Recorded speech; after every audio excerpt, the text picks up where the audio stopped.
Emily Carter wiped the counter at Jennings' diner for the third time that hour, the harsh December wind shaking the windows, mirroring the emptiness in her bank account. At 28, her life looked nothing like the dreams she once held.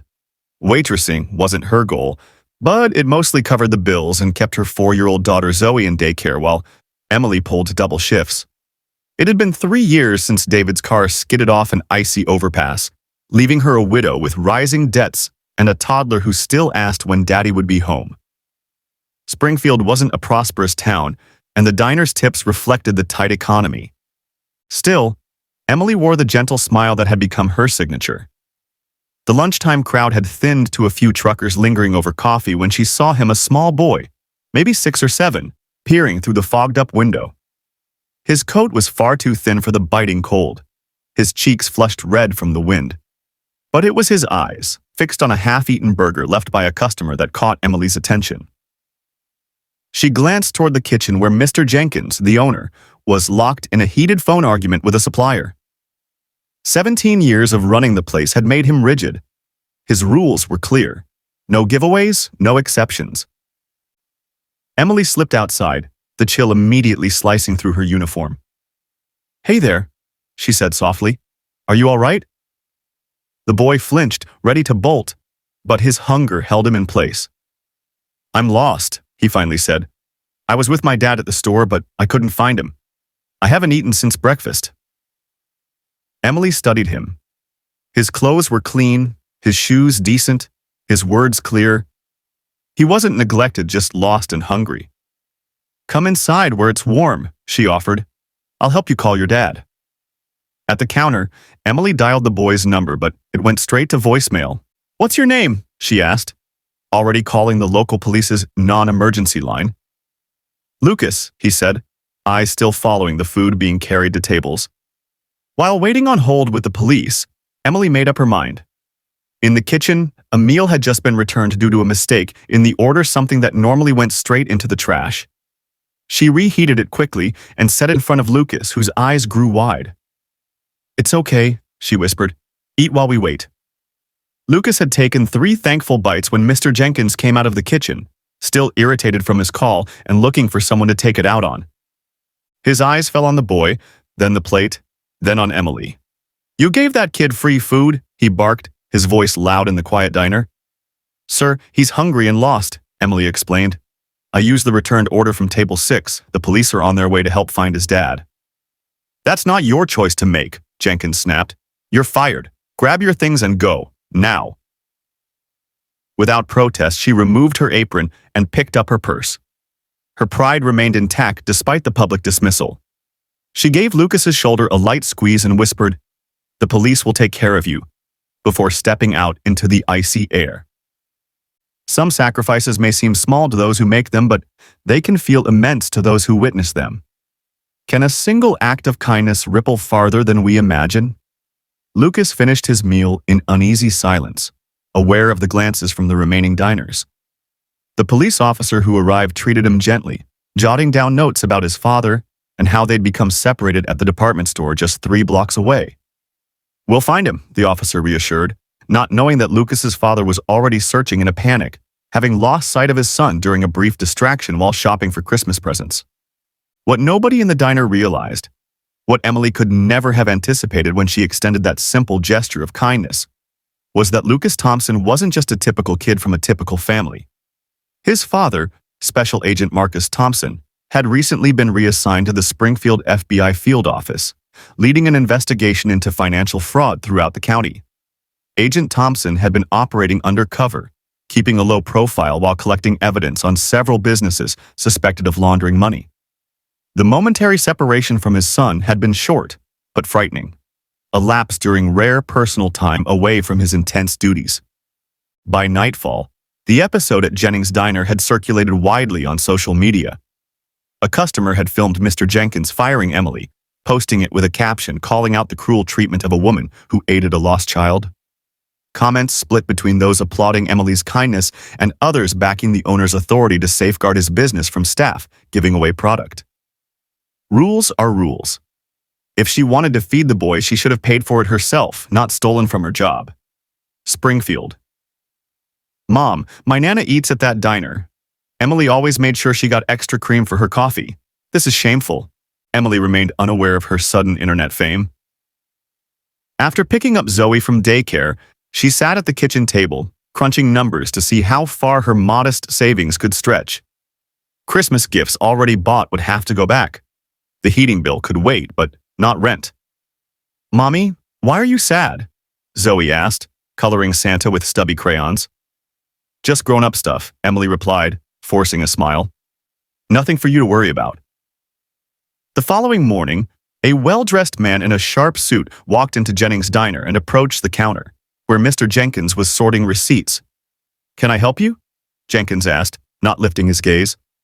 I hope so, the man responded. I'm looking to speak with one of your former servers, Emily Carter. Jenkins scoffed. Not here anymore. Let her go yesterday for handing out food without permission. Is that so? The man's tone stayed calm. And who did she give this food to? Some kid said he was lost. Jenkins finally looked up. Who's asking? The man laid a business card on the counter. Marcus Thompson. That child was my son. Jenkins's face lost some color as he read the card, which named Thompson as an FBI special agent. Later that day, Emily received a rejection email from the first job she'd applied for. We regret to inform you that your termination for theft disqualifies you from this opportunity. When her doorbell rang, Emily assumed it was her landlord. Instead, she opened it to find Marcus Thompson holding out a business card. Miss Carter, I believe you helped my son yesterday. May I come in? The universe has a strange way of balancing things. What feels like our deepest loss can often open a door to unexpected grace.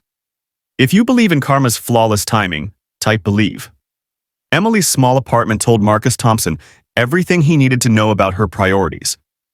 Despite obvious money struggles, children's books lined a short shelf, educational posters decorated the walls, and a small Christmas tree stood adorned with handmade decorations, even if there were only a few gifts beneath it. I can't thank you enough for helping Lucas, Thompson said. He told me how kind you were and what happened afterward. Emily gave a small shrug, her cheeks warming with embarrassment. Anyone would have done the same. No, Thompson said firmly. They wouldn't have.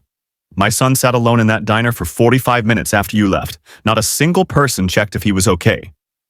He placed an envelope on her coffee table. Lucas was clearly upset when he found out what had occurred. He insisted I set things right. Inside the envelope, Emily discovered enough money to cover a month's rent and living costs. Her eyes welled up with unexpected tears. Mr. Thompson, this is for Marcus, please, she began, but he cut her off. It's not charity, it's fairness. Speaking of which, he glanced at his watch. I've got an earlier appointment today. Could you meet me this afternoon? There's something I'd like to go over regarding possible work. Exactly at 11:30 that morning, a black government SUV pulled up outside Jennings' diner. The lunch crowd froze mid-bite as three agents wearing FBI jackets stepped inside, their presence immediately commanding attention. Marcus Thompson led the team, his relaxed tone from Emily's place now replaced by sharp authority. Robert Jenkins, he asked, though he already knew. Jenkins came out from the kitchen, wiping greasy hands on his apron. That's me. What's this about? I'm Special Agent Thompson with the FBI, he said, loud enough for customers to hear. We need a word regarding some financial matters. In the back office, Thompson laid things out simply. For the last 18 months, the FBI had been probing a money laundering ring tied to 3 local companies. Jennings' diner wasn't the main focus, but financial activity pointed to its use in funneling smaller sums, perhaps without the owner's full awareness. Your unusual bank activity raised suspicions, Thompson said. I have no idea what you mean, Jenkins insisted, though sweat glistened along his hairline. Then you won't object if we review your financial records more closely, Thompson replied, sliding over a warrant. Your accountant, Mr. Delaney, has already been quite helpful this morning. Jenkins sank into his chair, the mention of his accountant confirming his worst fears. Delaney managed books for several area businesses, some of which were central to the FBI's probe. I only did what he told me, Jenkins mumbled. Said it would cut down on taxes. That afternoon, Emily showed up at the address Thompson had given her, the local FBI office, unsure but intrigued. She was led to a conference room where Thompson was waiting. "Apologies for the secrecy," he said, "but I wanted to make you a proposal after taking care of some related business." That business became clear as Thompson walked her through the situation. Jenkins was facing charges of tax fraud and laundering. The diner would likely be sold to cover fines and debts. "Our department needs admin support," Thompson finished. "The schedule follows standard government hours. The benefits include childcare help, and the salary is much better than waitressing. Would you consider it?" Emily stared in shock. "Why me?" "At first, because of Lucas," Thompson said with a smile. "But we looked into your background. Perfect attendance at your last job, great references from before Jennings, no legal issues, and you've shown good judgment under pressure. That's exactly who we're looking for." Word of Jenkins's arrest and Emily's new role spread quickly through Springfield, as expected. What started as a simple good deed had uncovered both wrongdoing and integrity, setting off a chain of events no one could have predicted. When the world feels darkest, sometimes it's just laying the groundwork for your brightest hour. If you believe kindness finds its way back, type faith. In just 6 months, Emily's life had changed more than she ever imagined on that cold December morning. Her new role at the FBI field office brought the security she had been missing. She hadn't felt since before David passed regular hours meant being home for dinner with Zoe every night. Health coverage meant no more putting off doctor appointments. The paycheck allowed small comforts. New shoes when Zoe outgrew hers. Instead of squeezing in another month with cramped toes, the Springfield FBI branch became an unexpected support system. Agents taught Zoe how to dust for prints during the office's family day. Clerical staff swapped babysitting duties during school breaks. Emily's knack for organization and eye for detail earned her admiration beyond her link to Thompson. The Jennings Diner reopened under a new owner, a retired cop who rehired the old crew, except the previous boss. He called it Second Chance Diner, and started a pay-it-forward system where customers could prepay meals for those in need. The diner wasn't the only thing that changed. Lucas began coming over to the Thompson house often for playdates with Zoe. The kids connected over building complex Lego worlds and a shared love for Emily's homemade mac and cheese. On a warm June evening, Marcus invited Emily and Zoe to a baseball game. As they got settled in their seats, Thompson handed Emily an envelope. "What's this?" she asked as she opened it. Inside was a photo. The image showed Emily, Lucas, and Marcus sharing a meal at Second Chance Diner. Someone had written a caption, "Kindness is never wasted." "Lucas wanted you to have it," Thompson explained. "It's going into his school project about heroes." Emily turned red. "I'm no hero. That's his call," Thompson said, watching his son animatedly point out the mascot to Zoe. "Sometimes heroes are just those who choose what's right when the easier option is to walk away." That night, Emily tucked Zoe into bed beside the window where moonlight stretched across her pillow. "Mommy," Zoe mumbled drowsily, "are you happy now?" Emily thought carefully about the question, remembering the path from that icy December morning to this calm night. "Yes," she replied honestly. "I'm really happy now because of your new job." Emily smiled, brushing her daughter's hair. "Because I stayed true to who I am." Even when it wasn't easy, even the smallest kindness can create the widest ripples.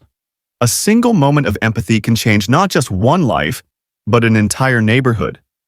When I first learned about Emily's journey, it made me think of my own mother. There were times when kindness from strangers was all we had to hold on to, and we never forgot their faces. That's why this story matters, not because it went viral, but because it proves something simple. The strongest people aren't always the ones in badges. Sometimes they're just the ones trying to keep food on the table. If this story reminds you of someone, pass it along. They should know they're not alone. "Did you just give that kid free food?" the diner owner barked. "You're fired." The waitress stood frozen. The starving child clutched his belly, watching her walk away. 24 hours later, a black SUV pulled up in front of the diner. 3 men wearing FBI jackets stepped inside. What made a free meal turn into a reason for federal involvement. Type 1 if you believe the waitress was wrongfully treated.